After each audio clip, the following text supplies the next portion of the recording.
Hello दोस्तों, मैं फिर से आ गई हूँ एक नई कहानी लेकर। आई होप ये कहानी आप लोगों को अच्छी लगेगी। तो चलिए बिना लेट किए हुए हम लोग कहानी को शुरू करते हैं और देखते हैं इस कहानी में है क्या। सूर्य की सर्द एक रात में 22-23 की एक खूबसूरत लड़की ठिठुरती हुई माल रोड के किनारे एक सेटेड बेंच पर बैठी ठंड से अपनी हथेलियों के आपस में रगड़कर गर्म करती लगातार रोई जा रही थी। उसे पिछले दिनों हुई घटनाओं एक एक कर याद आ रही थी और उसका लगातार रोना बढ़ता ही जा रहा था। आज से 2 दिन पहले। मोलू सुनना, क्या तेरी जैसी सुंदर लड़की मेरे से प्यार करेगी? ये मैंने कभी सपने में भी नहीं सोचा था। थ्री पाइल्स होटल के मैनेजर रिंकी बोलता हुआ खिसक कर मालू से सटकर बैठ गया। सच्ची बोल रहा है तू? मोलू ने उसकी तरफ प्यार से देखते हुए मुस्कुराते हुए कहा। हाँ और क्या? बोलते हुए रिंकी ने मोलू के गले पे हाथ रख इस हरकत से उसके टी शर्ट के अंदर अपना हाथ धीरे धीरे डालने लगा। रिंकी की इस हरकत से मोलू चौंक गई और उसने उसका हाथ पकड़कर अपने हाथों में लेते हुए थोड़ा शर्मा कर कहा, ये सब अभी नहीं, शादी के बाद। मोलू की इस रुकावट से रिंकी अंदर ही अंदर चिढ़ गया। उसने पहले भी जब कभी उसके मोलू के करीब आने की कोशिश की थी तो कभी उसे अपने करीब आने नहीं दिया था, पर ऊपर से अपनी आवाज़ मुलायम बनाते हुए बनावटी मुस्कान के साथ बोला, कंट्रोल नहीं हो रहा है जान, चल ना अंदर कमरे में चलते हैं। और उसने उठकर मोलू को अपनी खींच कर सीने से सटा लिया। नहीं रिंकी, ये सब शादी के बाद ऐसा कर। आज के 2 दिन बाद पूनम मासी है, उसी दिन चलकर शिव मंदिर में शादी कर लेते हैं। अच्छा तू ऐसा चाहती है तो ऐसा ही सही, कर लेंगे शादी। कहता हुआ रिंकी एक झटके में मोलू से अलग हो गया और बोला, तू शादी की तैयारी कर, मैं अभी आ जाता हूँ, होटल के बारे में बहुत सारे काम पड़े हैं। रिंकी के मुंह में शादी के लिए हाँ सोलू मोलू खुशी से झूम उठी। अनाथालय की पली बड़ी मोलू उफ। मालविका ने अपनी लगन और मेहनत से किसी तरह बीकॉम किया था और कभी कोशिश के बाद वह 3 पाइल्स होटल के रिसेप्शनिस्ट की जॉब लगी थी। उसी होटल के मैनेजर रिंकी मोलू को देखते ही उस पर फिदा हो गया था। 2 दिनों तक मोलू खुशी से उमगती अपनी शादी के सपने में खोई रही और शादी वाले दिन वह तय समय में थोड़े पहले ही एक सुंदर सी लाल रंग की साड़ी पहन हल्का मेकअप कर मंदिर में पहुंच गई। मंदिर में शिव मंदिर की प्रतिमा के सामने बैठी वह मन ही मन आज के दिन के लिए ईश्वर को धन्यवाद देते हुए अपने आगे के जीवन की कल्पना में खोई हुई थी। तभी मंदिर के पुजारी आकर उससे कहा, बेटी लगन की मुहूर्त हो गया है, तेरे वर कहाँ है? पुजारी की बात सुन मोलू चौंक गई और थोड़ी परेशान होकर बोली, हाँ पुजारी काका, मैं फ़ोन लगाती हूँ। रिंकी की यह नंबर मिलाते हुए उसके दिल में किसी आशंका के जोरों से धड़क रहा था। उसके मन बार बार ये ख्याल आ रहे थे कि रिंकी के साथ कोई दुर्घटना तो नहीं घट गई। मोलू बार बार रिंकी के नंबर मिला रही थी और हर एक बार उसके फ़ोन स्विच ऑफ का ही मैसेज सुनाई दे रहा था। इस मैसेज में उसकी घबराहट और बढ़ गई। उसके मन में बार बार एक ही बात आने लगी, रिंकी के साथ कुछ बुरा तो नहीं हुआ? इससे पुजारी को परेशान नज़रों से देखते हुए कहा, पुजारी काका मैं जाकर देखती हूँ, कहीं रिंकी का कोई एक्सीडेंट तो नहीं हो गया, क्योंकि उसका फ़ोन बार बार स्विच ऑफ बता रहा है। ठीक है बेटिया, उसे लेकर जल्दी आना। जी काका, कहते हुए मोलू भागते हुए सीधा 3 पाइल्स होटल पहुंची और होटल में वॉचमैन से रिंकी के बारे में पूछा तो वॉचमैन ने बताया, रिंकी साहब अंदर है। क्या? नहीं, वे संजना मैम के साथ बाहर घूमने गए हैं। तुझे तुम्हारे कहे पर विश्वास नहीं होता? मैं अंदर जाकर देखना चाहती हूँ। आप होटल के अंदर नहीं जा सकती, ऐसा रिंकी साहब का हुक्म है। और इतना ही कह वह वॉचमैन ने उसकी तरफ एक कागज़ बढ़ा दिया। कांपते हाथों से वॉचमैन का यह कागज़ ले उसने पढ़ना शुरू किया। कागज़ पर लिखे हर एक शब्द उसके दिल का लहूलुहान कर रहे थे। रिंकी ने उसे जॉब से निकाल दिया था और उस कागज़ पर यही सूचना 4 लाइनों में लिखी हुई थी। पूरा पढ़ते पढ़ते मोलू की आंखों में आंसू आ गए और उसकी आंखों के अंधेरा छा गया। उसकी समझ में नहीं आ रहा था कि वह क्या कहे और क्या करे। रिंकी से उसके सच्चे मन से प्यार और भरोसा किया था, लेकिन रिंकी ने उन 4 वाक्यों ने उसे प्यार का गला घोंटी उसके पूरे सपने और भरोसों को खून कर दिया था। हाथ में वॉचमैन का दिया लेटर पकड़े हुए कुछ देर तक सन्नी पड़ी रही, फिर जहाँ खड़ी थी वहीं थम से बैठकर फुट फुट के रोने लगी। कस्टमर का आने का टाइम है तो यहाँ होटल के सामने बैठकर रोना धोना बंद करो, वॉचमैन ने मोलू को थुथकते हुए कहा। हाँ बोल कर अपने आंसू पोंछकर वह खड़ी हो गई और भारी कदमों से धीरे धीरे अपने कॉटेन की तरफ बढ़ने लगी और अपने दुखों को अंत ही नहीं हुआ था उसका।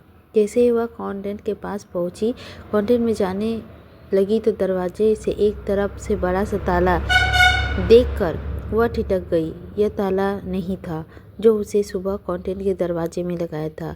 उसे समझ नहीं आया था कि यह नया ताला कॉन्टेंट के दरवाजे पे क्यों लगा है और कहाँ से लगा है। तभी कॉन्टेंट के मालिक राम सिंह की आवाज़ उसके कानों में पड़ी।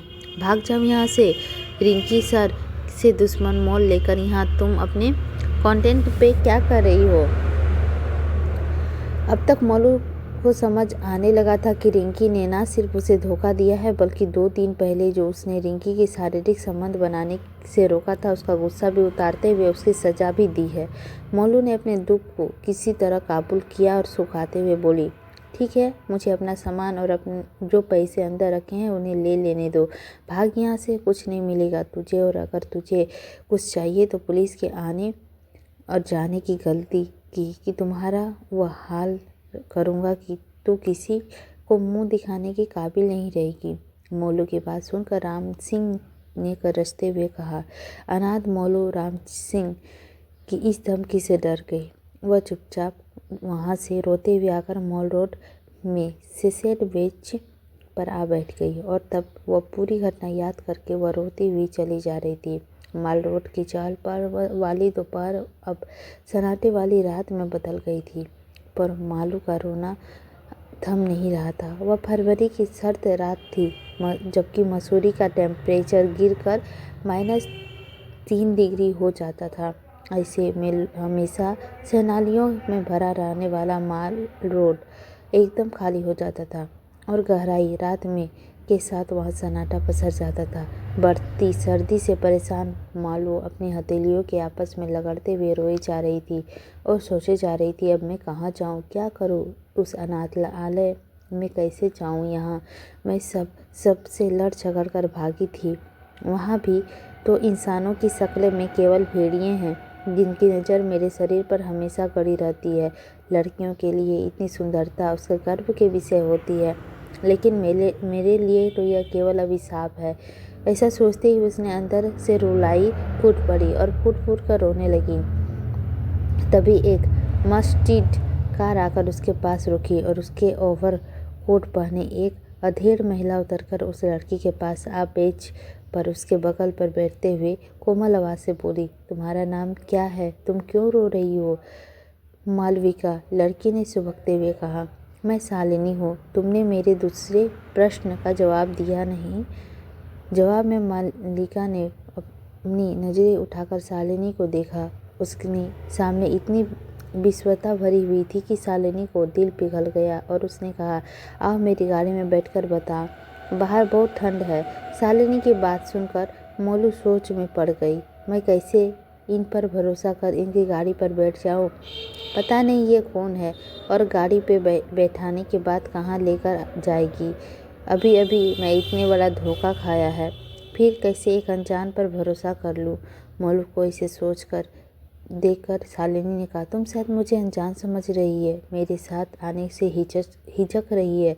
मैं बस इतना कहूँगी कि तुम मुझ पर भरोसा कर सकती हो। मैं तुम्हारे साथ कुछ भी गलत नहीं करूँगी और ना गलत होने दूँगी। शालिनी के बातों पे एक गहरी विश्वास थी, जिसे मोलू को गहरे अनुभव के साथ उसके पास और कोई दूसरा ऑप्शन भी नहीं था, तो वह आकर गाड़ी पर बैठ गई। गाड़ी में आने के बाद शालिनी ने फिर अपने सवाल दोहराया, तुम इतनी सर्द रात में इस सुनसान सड़क के किनारे अकेली बैठी क्यों रो रही हो। मेरी कहानी थोड़ी लंबी है, मालविका ने धीमी आवाज़ से कहा। मुझे तुम सुना सकती हो मोलू? शालिनी की आवाज़ में मेरे लिए सने मोलू खुल गई और उसने गाना शुरू किया। मैं अनाथ आश्रम में पली बड़ी हूँ। और वह पूरी कहानी सुना कर फुट फुट के रोने लगी और बोली, मेरा पालन पोषण भले ही अनाथ आश्रम से हुआ है, पर मैं ऐसी लड़की नहीं हूँ। मैं सम्मान से जीना चाहती हूँ। पूरी बात सुनकर शालिनी को मोलू के ऊपर बहुत बुरा लग रहा था। उसने चुपचाप उसे कुछ देर तक रोने दिया, फिर उसे अपनी बाहों में भरकर रुमाल से उसके आंसू पोंछते हुए भरे गले से बोली, तुम चुप हो जाओ मोलू, ये दुनिया बड़ी विचित्र है और इसमें हम जैसे स्त्रियों का बहुत कुछ झेलना पड़ता है। बोलते हुए शालिनी की आंखों भर आई। उसने मोलू को आगे पूछा, तुम सुबह से तो भूखी होगी? मोलू ने रोते हुए कहा, हाँ, मैं सिर हिला दिया। ठीक है, अभी के लिए आओ मेरे घर में। गाड़ी एक बिल्डिंग के सामने रुक गई थी। मोलू अब तक शालिनी के अच्छे व्यवहार के कारण उस पर भरोसा करने लगी थी। सो वह शालिनी के पीछे उसके घर के अंदर आ गई तो शालिनी ने उसे पहले हाथ मुंह धोकर आने के लिए कहा और फिर उसे खाना खाने को दे दिया। उसने सामने एक चेयर पर बैठे हुए एक फ़ोटो दिखाते हुए बोली, इस फ़ोटो को देखो मोलू। खाते हुए मोलू ने सिर उठाकर फ़ोटो को देखा तो कुछ सेकंड तक वह देखती रह गई। कितना हैंडसम और स्मार्ट है ये। फिर शालिनी से बोली, ये कौन है? ये है थ्री पाइल्स होटल के मालिक वंश ढोकला। क्या तुम इससे शादी करना चाहोगी?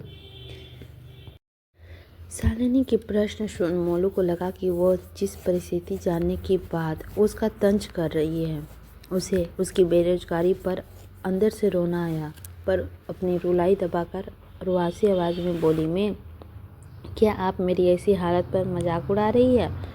नहीं, बिल्कुल नहीं, मैं सीरियसली बोल रही हूँ। रोको, मैं तुम्हें पूरी बात बताती हूँ। तुमने मोहिमा ग्रुप से नाम की कंपनी का नाम शायद सुना ही होगा। उसका मालिक 25 वर्षीय वंश डोगरा है। उसने थ्री पाइल्स सहित मसूरी में और भी कई होटल्स हैं और मैं मोहिमा ग्रुप्स की मसूरी ब्रांच की बिजनेस हेड हूँ। यहाँ का सारा कारोबार वंश डोगरा की दीदी कल्याणी डोगरा मैम देखती है। कल्याणी मैम अपने इकलौते वारिस और पोते की शादी के लिए पिछले 3 सालों से काफ़ी परेशान है। उन्होंने इसके लिए हर संभव कोशिश की है, पर वंश शादी के लिए किसी हाल पर तैयार नहीं हो रहा है। तो उन्होंने 4-5 दिन पहले वंश सर को मुंबई से यहाँ बुलाकर कहा कि अगर वह 4 दिनों के अंदर शादी नहीं करेंगे तो वह मसूरी और मुंबई की सारी प्रॉपर्टी दान कर देगी। महिमा ग्रुप्स की सारी प्रॉपर्टी और मसूरी की सारा बिजनेस कल्याणी मैम का ही नाम है। तो मैम, मैं इस निर्णय का वंश सर के उसकी बातें मानने के अलावा कोई चारा नहीं था। सो उन्होंने मसूरी और मुंबई के सारे कर्मचारियों को एक एक ऐसी लड़की ढूंढने के लिए कहा है जो उसकी शर्तों पर उसकी शादी करने के लिए राजी हो जाए। उनकी शर्तों पर शादी मतलब अब तक खाना भूल पीना पलके चिपकाए। शालिनी की बात मोलू को ने आश्चर्य से पूछा, मतलब यह 1 साल के लिए एक कॉन्ट्रैक्ट मैरिज होगी? तो क्या कहती हो, क्या तुम इस शादी के लिए तैयार हो? मोलू शालिनी का प्रस्ताव सुनकर कुछ देर के लिए सोच में पड़ गई, फिर धीरे से बोली, मैम आप मुझे कोई जॉब दिला दीजिए, इसे भी मैं एक तरह का जॉब ही समझूं। सोचकर बताऊंगी। तुम्हारे सर पर ना तो कोई छत है और ना ही कोई काम। खूबसूरत इतना हो कि जिधर जाओगी लोग भेड़िए तुम्हारे ऊपर अपनी गंदी नज़र गड़ाएंगे। तुम्हें एक समान की ज़िंदगी जीनी है तो इससे बढ़िया उपाय कुछ नहीं है। अच्छे से सोचकर बताओ। और मोलू की हर आपत्ति को काटकर शालिनी ने घंटे भर अंदर मोलू की शादी करने के लिए तैयार वंश की सेक्रेटरी वरुण गुप्ता को कॉल कर कहा, मिस्टर गुप्ता, लड़की मिल गई है। अभी तुरंत मोहिमा ग्रुप्स के खानदानी पंडित जी को कॉल करके कल सुबह 9 बजे श्री प्रकाशेश्वर मंदिर में शादी के लिए तैयारी करने के लिए बोल दो। कल्याणी मैम के सामने शादी पूरे रीति रिवाज से होगी और शादी के बाद जब वंश सर अपने पत्नी के साथ मुंबई लौटेंगे तो मैं कॉन्ट्रैक्ट पेपर पर उन दोनों का सिग्नेचर करवा कर तुम्हें दे दूँगी। Yes ma'am. और एक ही बात, कल सुबह 7 बजे कल्याणी मैम के वेडिंग ड्रेस कलेक्ट कर मेरे घर भिजवा देना। Sure ma'am. अगली सुबह जब शालिनी ने हेल्प में मोलू चलिए कढ़ाई वाली लाल रंग की सुंदर मैसूर सिल्क की साड़ी में अपने गहनों में सजी शादी का लिए परकेश्वर शिव मंदिर पहुंची तो उसकी खूबसूरती देख सभी दंगे से रह गए। कल्याणी डोगरा ने खुश होकर वंश से कहा, वंश बेटा, तुमने तो मुझे खुश कर दिया। कितनी प्यारी बहू ढूंढी है तुमने, यह तो लाखों में नहीं करोड़ों में एक है। दूल्हे की ड्रेस में सजे वंश ने मोलू को एक उठरती हुई निगाह डाली। फ़ोन निकाल शालिनी ने मैसेज लिखने लगा, थैंक्स शालिनी, दीदी बहुत खूबसूरत है और दीदी बहुत खुश भी है। आपको अपनी दुल्हन पसंद आई सर? कल्याणी ने मैसेज का रिप्लाई करते हुए मैनेज किया। मेरे लिए लड़की कैसी है, क्या है, वह कौन है, यह मायने नहीं रखता। मुझे बस अपना सारा बिजनेस दादी को दान देने से रोकना है। मैसेज का रिप्लाई कर वंश ने फ़ोन अपने पैकेट पे रख लिया क्योंकि पंडित जी ने शादी की रस्में शुरू करने की घोषणा कर दी थी। पूरे रीति रिवाज से संपन्न हुई शादी के बाद दादा का आशीर्वाद लेने वंश ने कहा, दादी माँ, अब हमें इज्जत दीजिए। 4-5 दिनों के लिए बिजनेस के काम छोड़कर से यहाँ बैठा हूँ। हमें इजाज़त दीजिए। 4-5 दिनों से यहाँ काम छोड़ के बैठा हूँ और कई बड़ी बिजनेस डील्स रुकी हुई है। अब और देर हुई तो करोड़ों का नुकसान झेलना पड़ेगा। ठीक है बेटा, बहू को देख मेरा कलेजा जुड़ा गया। फिर जितनी जल्दी हो सके बहू को लेकर आना।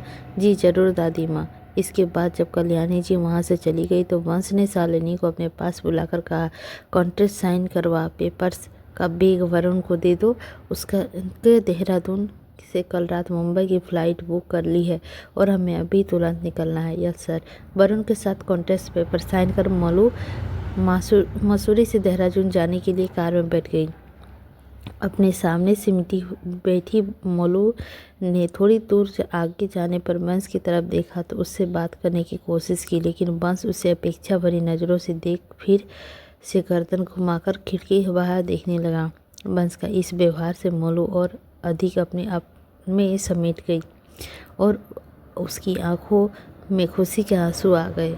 आपने को किसी तरह से संभाल, उसकी हिम्मत कर वंश से कहा, सुनिए।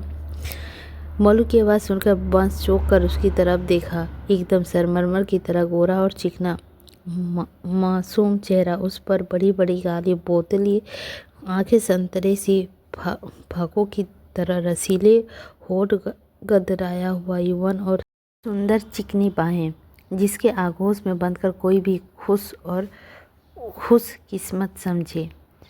इतनी खूबसूरत लड़की तो मैंने आज तक नहीं देखी, उसने मन ही मन सोचा, लेकिन फिर तुरंत उसके चेहरे पे सख्ती और सख्त आवाज़ से पूछा। पर सामने बैठा ड्राइवर सुन ना ले, इसीलिए धीमी आवाज़ से कहा, मेरी बीवी बनने की कोशिश मत करो। अपनी परेशानियों में फंसकर मैंने तुमसे शादी की है, हमेशा याद रखना, समझी? वंश की बात सुन मोलू की आंखों में ठहरे आंसू बह रहे थे। चुपचाप वो अपनी गर्दन घुमाकर कार के बाहर खिड़की देखने लगी। उसके अंदर एक तूफान चल रहा था और वह अपने अब तक के जीवन के बारे में सोची जा रही थी। मेरी ज़िंदगी क्या है? अब तक मैं खुशी की चाहत से प्यासी बस में भागती रही हूँ। अनाथ आश्रम से गंदे माहौल में स्पर्श करते हुए किसी तरह सरकारी स्कूल और कॉलेज में पढ़ पाई। फिर कितनी मुश्किल से एक छोटी सी नौकरी भी मिली तो रिंकी जैसे कमीने इंसान के चक्कर में फंसकर बर्बाद होते होते बची। अब जिसके साथ परिस्थितियों ने बांधा वह सीधे मुंह बात भी नहीं कर रहा।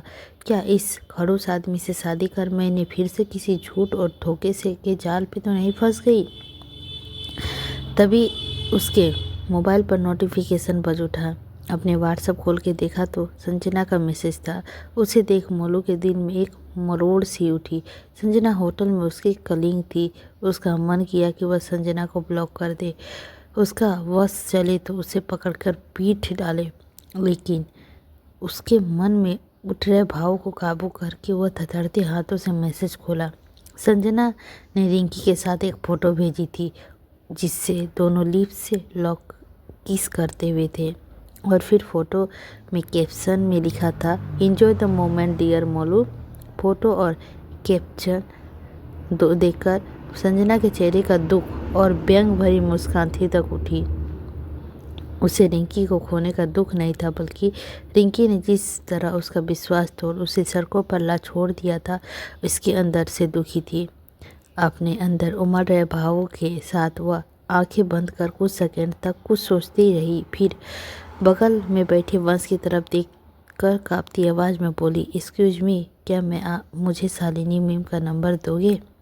वंश को मोलू का कांपती आवाज़ सुनकर थोड़ा अजीब लगा। फिर उसने सोचा शायद कोई ऐसी बात होगी जिसे यह शालिनी के साथ शेयर करना चाहती होगी, या उसकी कोई हेल्प लेना चाह रही होगी। ऐसा सोचकर बिना कुछ पूछे चुपचाप शालिनी का नंबर मोलू के नंबर पर सेंड कर दिया। मोलू के शादी के समय और बाद में नोटिस किया कि शालिनी ने अपने मोबाइल से उसकी और वंश की शादीशुदा जोड़ी के रूप में कई तस्वीरें ली थी। तो शालिनी का नंबर मिलाते हुए उसने तुरंत शालिनी के उस तस्वीरों को भेजने का रिक्वेस्ट करने का मैसेज किया। कुछ मिनटों का इंतजार के बाद मोलू को उसकी और वंश की कई तस्वीरें शालिनी ने भेज दी। मोलू ने उसमें एक सबसे अच्छी तस्वीरें चुनी और रिंकी और संजना का व्हाट्सएप करते हुए कैप्शन में लिखा, थैंक्स फॉर यू पेम्बू जाल, धोखा देने के लिए तुम्हें शुक्रिया। मोलू को बर्बाद करने में जो खुशी संजना के साथ मनाते रिंकी ने जब मोलू का मैसेज खोलकर देखा तो उसकी खुशी तुरंत उड़न छू हो गई और उसका चेहरा अफसोस और घबराहट में भर गया। उसके बेड के पास बैठी संजना को मोलू और वंश की तस्वीर दिखाते हुए कहा, यार यह हमारी जॉब का क्या होगा? तस्वीर में संजना के खुश भी गुम हो गए थे। वह सन्नी रिंकी की बात पर कोई जवाब दिए बिना चुपचाप बैठ गई। वह वंश डोगरा के साथ मोलू से शादी की तस्वीर देख एकदम शॉक्ड हो गई, क्योंकि उसे वंश के बारे में मालूम था। वंश ही उसके और मसूरी में अन्य बड़े होटल्स के मालिक थे और उसे अब यह डर सताने लगा कि वंश के साथ मिलकर मोलू उसका करियर को कहीं बर्बाद ना कर दे। दूसरी तरफ वंश और मोलू की गाड़ी वंश की आलीशान बंगले की तरफ सामने से पहुंच चुकी थी। मोलू ने देखा कि वंश कई एम्प्लॉय पोल्टो के में स्वागत करने के लिए खड़े हैं। जैसे ही वंश गाड़ी से उठा सभी उसके विश करने लगे, कॉन्ग्रेचुलेसन सर, मुबारक हो सर। वंश मुस्कुराते हुए सबकी विशेष के हाथ उठा इस सारे से जवाब देता मोलू की तरफ आया और उतर कर कार का दरवाज़ा खोला। अपना दायां हाथ उसकी तरफ गाड़ी में उतरते वक्त सहारा देने के लिए बढ़ा दिया। मोलू उसका हाथ थम गाड़ी के नीचे आ गई और उसे उतारते हुए सारे एम्प्लॉय ने ताली बजाकर उसका स्वागत किया और एक स्वर्ग से का वेलकम में मोलू की उन सब की तरफ देखकर मुस्कुरा दी और वंश की तरफ देखकर आंखों में इशारा से पूछा, अब क्या करना है? जवाब में वंश उसके कमरे में हाथ डाल के मुस्कुराते हुए मीठी आवाज़ में बोला, घर के अंदर चलो स्वीट हार्ट।